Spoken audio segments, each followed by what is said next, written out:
This is the early edition, a curated weekday guide to major news and developments over the past 24 hours. Curated by Lizzie Jennings and read by an automated voice.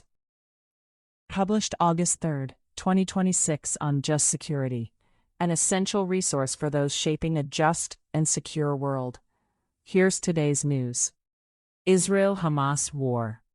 Trump said on Friday that Israel is very happy with the new plan to begin disarming Hamas and for Israel's withdrawal from Gaza.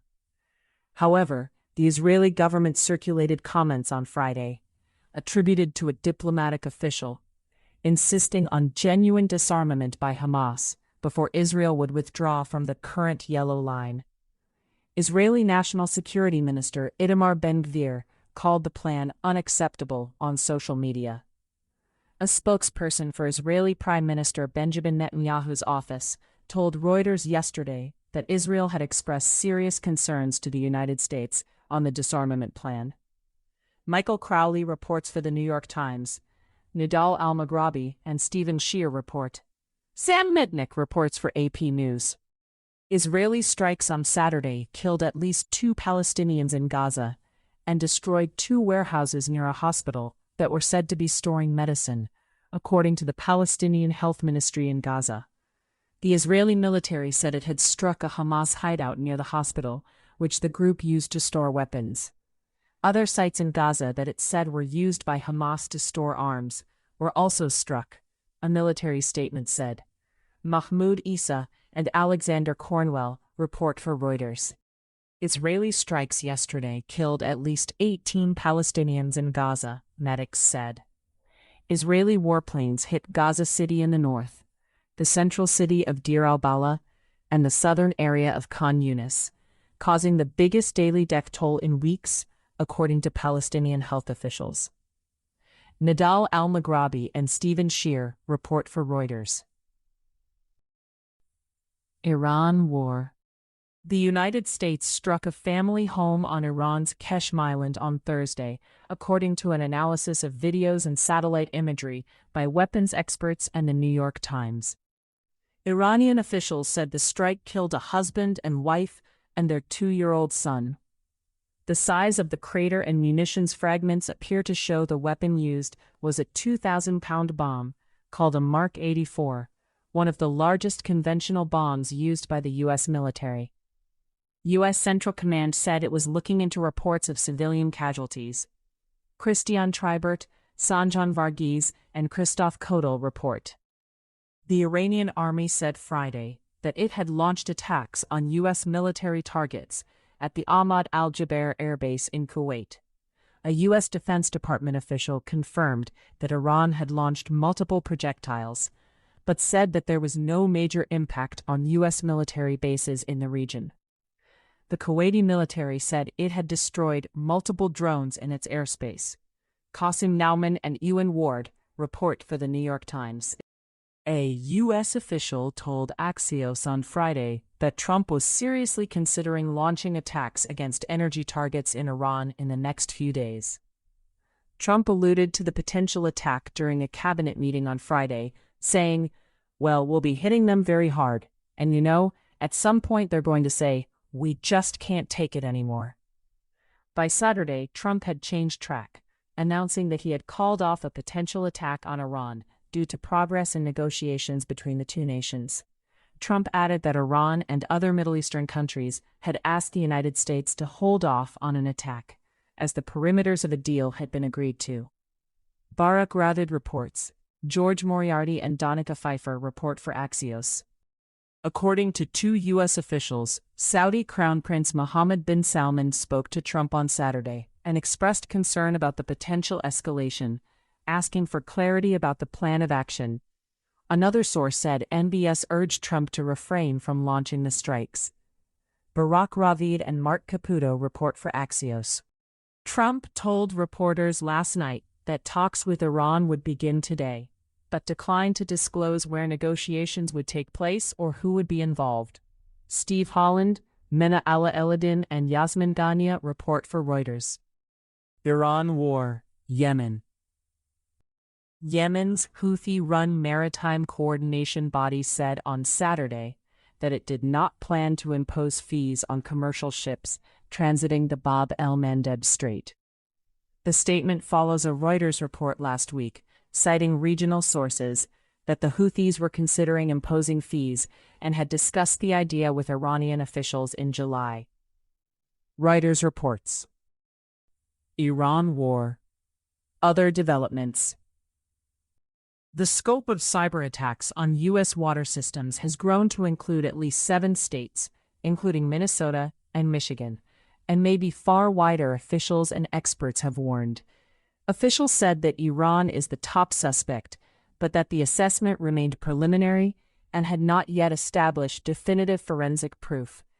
In response to a question about Iran's possible involvement, Trump said on Friday, "I think Minnesota is behind it," adding, "I don't think there was an Iranian cyber attack."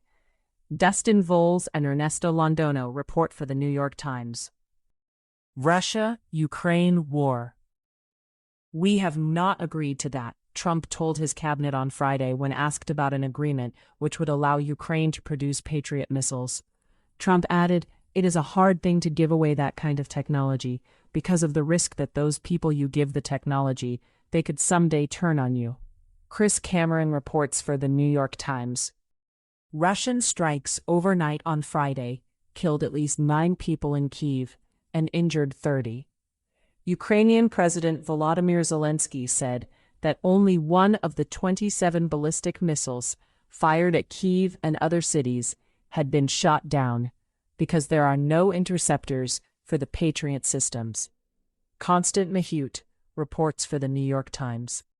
Ukrainian drone strikes killed at least 8 people in Russian regions overnight on Saturday, hitting targets including a warehouse belonging to the Russian online retailer Wildberries, regional officials said. Reuters reports. The Pentagon is giving up leadership of the U.S.-led NATO command in Germany that coordinates military aid to Ukraine, according to a U.S. official and 3 other sources. The sources added that another NATO member will take over running the Security Assistance Group, with the transition of leadership likely to take up to a year.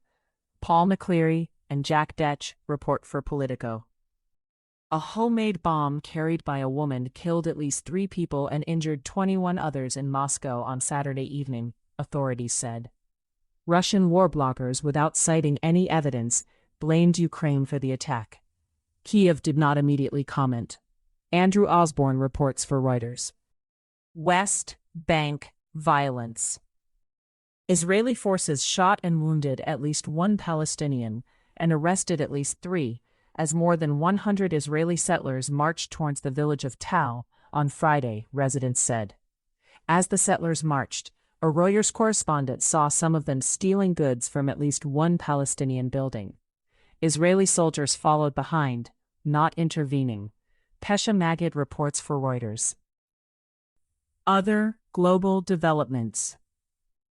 The Spanish authorities said on Saturday that they were installing a floating barrier near a seawall between Morocco and Ceuta, following the arrival of tens of thousands of people into the territory last week.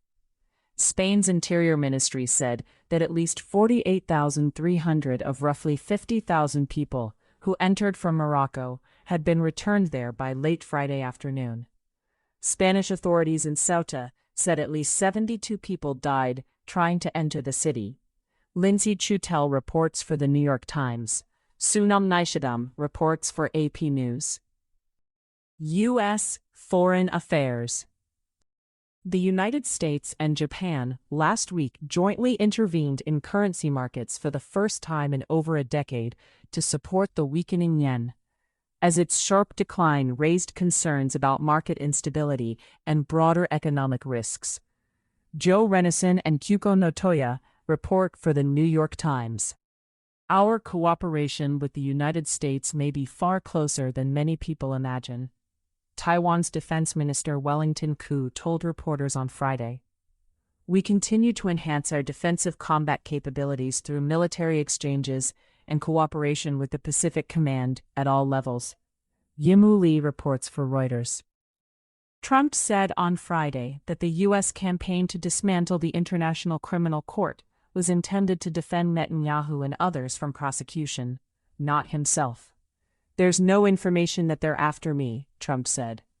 Trump's comments came after Secretary of State Marco Rubio told the cabinet that 5 countries had announced plans to quit the ICC since the U.S. campaign was launched last month. Steve Holland and Simon Lewis report for Reuters. Mauricio Claver-Carrón, an unofficial advisor to the Trump administration, who has played a leading role in shaping U.S. Venezuela policy, told Reuters on Friday that he is no longer overseeing the portfolio. He said his departure was voluntary, though multiple sources have said he was forced out in recent weeks. The State Department said that Claver-Carrón is a private citizen who does not currently have an official role, and any insinuation that he is being forced out of any formal role is inaccurate. Sarah Kanosian, Graham Slattery, and Matt Spettelnick report. U.S.-backed talks between Venezuelan acting President Delcy Rodriguez's government and some political opposition began on Saturday. The talks will exclude Venezuelan opposition leader Maria Corina Machado. Opposition Representative Dinora Figuera said the process aims to establish the foundations to call for an election by December. Vera Bergengruen and Kajal Vyas report for The Wall Street Journal. U.S. domestic developments. Capital One said it closed more than 300 Trump Organization-affiliated accounts in 2021 after an anti-money laundering review identified transaction patterns that raised concerns, according to a court filing on Friday. The Trump Organization and Eric Trump have sued the bank, alleging political debanking, but Capital One argues the claims are unsupported and is seeking dismissal of the case. Kenrick Kai reports for Reuters. The Justice Department subpoenaed a freelance reporter for the New York Times in February to identify sources for a story about a failed 2019 Navy SEAL Team 6 mission in North Korea. The DOJ has so far refused to withdraw its subpoena, despite the reporter's efforts to challenge it. Devlin Barrett reports for the New York Times. Cod Blanche, the acting Attorney General, confirmed in writing last night that the Justice Department would abandon elements of the settlement reached with Trump to resolve his lawsuit against the IRS. Blanche posted 2 documents on social media, a signed memo in which he said the DOJ was formally rescinding an order that created the so-called Anti-Weaponization Fund, and an unsigned statement in which the agency clarified the terms of the IRS protections. The announcement appears to clear the way for Senator John Cornyn, R. Texas, to approve Blanche as Attorney General on Tuesday at a meeting of the Senate Judiciary Committee. Michael Gold, Andrew Duharan, and Hari Raj report for the New York Times. Chris Marquetta reports for Politico. Trump administration litigation. Trump on Friday filed his notice to appeal a federal judge's ruling that his IRS lawsuit settlement lacked legal basis and may have involved court manipulation. Danny Wynn reports for Politico. In case you missed it, yesterday on Just Security. Ukraine's successes make the case for how democracy support enhances U.S. national security by Kevin Shives and Andriy Shevchenko. Reading the signals of China's UN Security Council role in the Afghanistan mission renewal by Daniel Forty and Richard Gowan. Thank you for listening to Just Security's early edition today, August 3, 2026. If you enjoy listening, Just Security's analytic articles are also available in audio form on the justsecurity.org website. To stay up to date on Just Security's analysis of law, policy, and current events, go to justsecurity.org, subscribe to Just Security on Substack, and follow us on LinkedIn, Blue Sky, Facebook, Instagram, and Threads.